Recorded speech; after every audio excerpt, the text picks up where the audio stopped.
Hello, we welcome you to Your Money Matters. My name is Cabot Ray. Happy to be sitting next to Mike Martinez, who is the president, CEO, founder of the Pension Group. We are here today to talk about several issues that are really important as you prepare for retirement, obviously. And a lot of people are in that position right now. So let's start by talking about what many of us have, 401ks. That is the predominant vehicle, it seems like, for most people now in their 50s.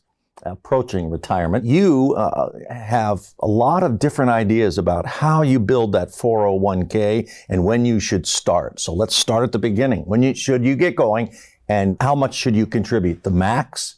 Well, it really depends. You know, when we sit down with people, Cabot, it's understanding, you know, how much can they really, put aside. You know, if they're making $50,000 a year, then they're not going to do the max of 21,000 or 29,000 if they're over 50. Right. It all comes down to what you make and how much you can really put inside your 401k plan. But I always tell people at least do the match of what your company's doing. Right. Don't throw away free money. What I mean by free money, it's that match. You know, if I make $50,000 a year and I get a 6% match, dollar for dollar, that's almost $100,000 over a 30-year working career. That's free money. So I always tell people at least do the match. If you can do more, do more. And there's different ways, that people can put money. I often get into situations with clients today that literally, everything's pre-tax. So, right. If I have $100,000 in income and let's say I put $20,000 in my 401k, for IRS purposes, I only make 80. So I get that deduction. Well, is that deduction good? Well, yeah, it's good when you're younger and you got kids and it helps reduce your taxes, but the IRS, when you retire, it's like, I got you. Yeah. And what do I mean by that? Well, I've now built this nest egg up to 250, 500, $1 million. I've had clients walk in with $2-3 million in their 401ks. And the problem is every time they pull out a dollar, what happens? It's taxed. They got to pay Uncle Sam. Yeah. And it depends on where tax rates are going to be. So one of the things that we get into is showing people how to really give them more options of what we call brokerage link. And we work with a lot of Fortune 100 companies here, throughout the state, and giving them more options. A lot of employers today will offer, 6 to 10 different options inside their 401k plans. And you or I don't get to decide. It's someone on an investment committee who's making that decision for us. Right. And then they're going to have these target date funds, which I'm not really a big believer in. In fact, there was a great article in the Wall Street Journal about this time last year, and it talked about how these target date funds are not keeping up with expectations of investors.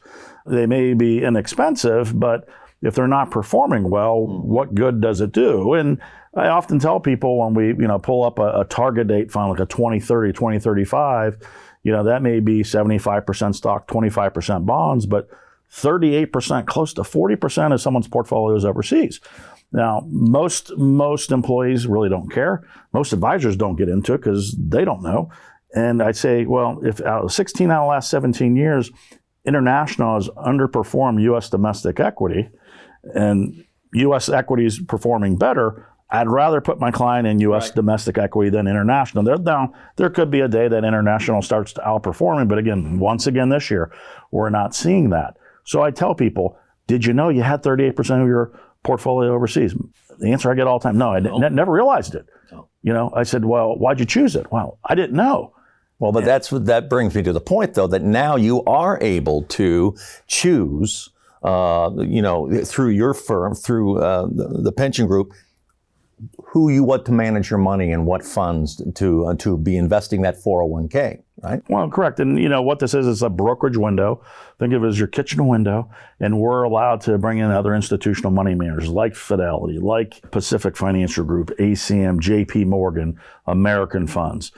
So we give you more options, and certainly we go through a risk profile to understand the risk someone's willing to take. Because as we get closer and closer to retirement, we don't want to be 100% all stocks, but we don't want to be 100% all bonds either. Right. We want to have a good mix. And oftentimes when we sit down with individuals, we'll find that there may be a little too aggressive for what their risk tolerance is, and we'll dial it back a notch. Or if they're too conservative, we'll increase it, or we'll dial it up, the other way, so to speak. So it's understanding the risk someone's willing to take. But most people, when they invest in their 401ks, a lot of times they don't even recall that they made the decision. And if that's like a lot of the people that I sit down with, it's because the company made that choice for them. Right. If you didn't choose it, that's a standard default. And regardless of what ends up happening, this is where we come in and really help educate and giving people more options. And typically, when you're working with an advisor, you're going to get anywhere from 1% to 4% better rate of return. Okay, yeah. Just like we had a downturn last year, do we go all to cash? Do we go to bonds? Maybe that's not the right decision. Again, it's about the advice that you get from someone that specializes in helping people while they're still working with an employer. Well, and my employer was ultimately was GE for a long time the 10 years that we were owned by GE at the station that I worked at.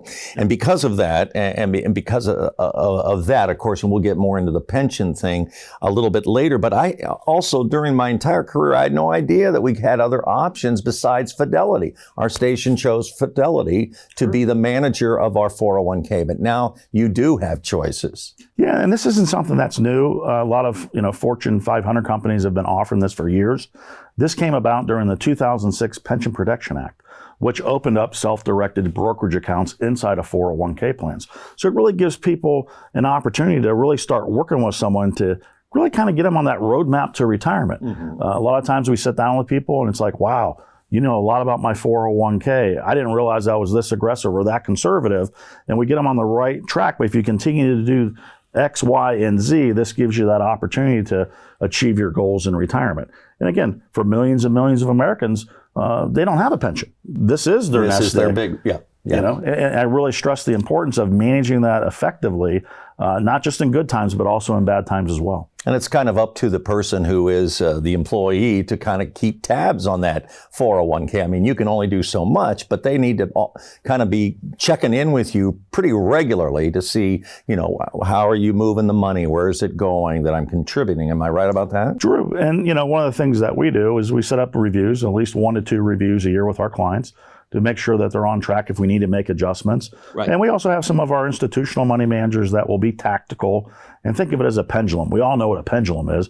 We'll have stocks on one side and we'll have bonds on the other. Right. When the market starts dropping, guess what can happen? The portfolio can adjust so we don't lose as much in the down markets. Now, we give up some upside potential because we're not always trying to time the market, but it's all about what you earn, or rather what you save, is what's important in those down markets. I appreciate your point, though, about try to contribute what the match up to what the company is matching, like you said, 6%.